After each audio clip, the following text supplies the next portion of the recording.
সহকর্মী কাজী মহসিন অসুস্থ হয়ে গিয়েছেন, তার সহকর্মী মৃত্যুতে তিনি রিটার্নিং অফিসার। এভাবে কাউন্টিং যে করবে, এইভাবে যদি কাউন্টিং হয়ে আর 3 দিন লাগবে, শিক্ষকের কি পরিবার নাই? তার কি শারীরিক অসুস্থতা, মানসিক স্ট্রেস নাই? এটা আমরা চাই না, আমরা মেশিনের মাধ্যমে হতে হবে, তাহলে আমরা রিটার্নিং কর্মকর্তারা আমরা এটা করতে পারবো না।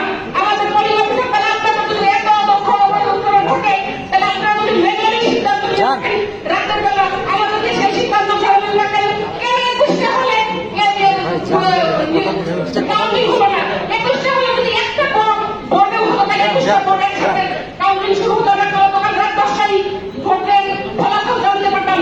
আমার নাম থেকে যাত্রা হলে মাত্র 137টি ভোট, তাহলে আমি আমার একটার মধ্যেই নির্বাচনে নাম দিতে পারতাম। তারপরে আমাকে আবার আসতে হয়েছে, আমি কালকে রাতে অসুস্থ হয়ে যাওয়ার পর আমি বাসায় গেছি। আমাকে এখান থেকে বলে দেওয়া হয়েছে রাত 1টার সময় আপনাকে দেখা হবে। আমি রাত্রে মোবাইলে ঘুমাইনি, স্ট্রেসে আমার মায়ের সাথে কথা শুরু হয়ে গেছে, কখন আমাকে ছিলেন, কখন যেতে হবে। সকালবেলা সহকর্মী মৃত্যুর খবর আমি অসুস্থ হয়ে গেছি, আমার প্রেশার লো হয়ে গেছে, আমি তো করে যেতে পারতাম। আপনারা কেন সহকর্মীর লাশের উপর দিয়ে রেখেছেন? আপনারা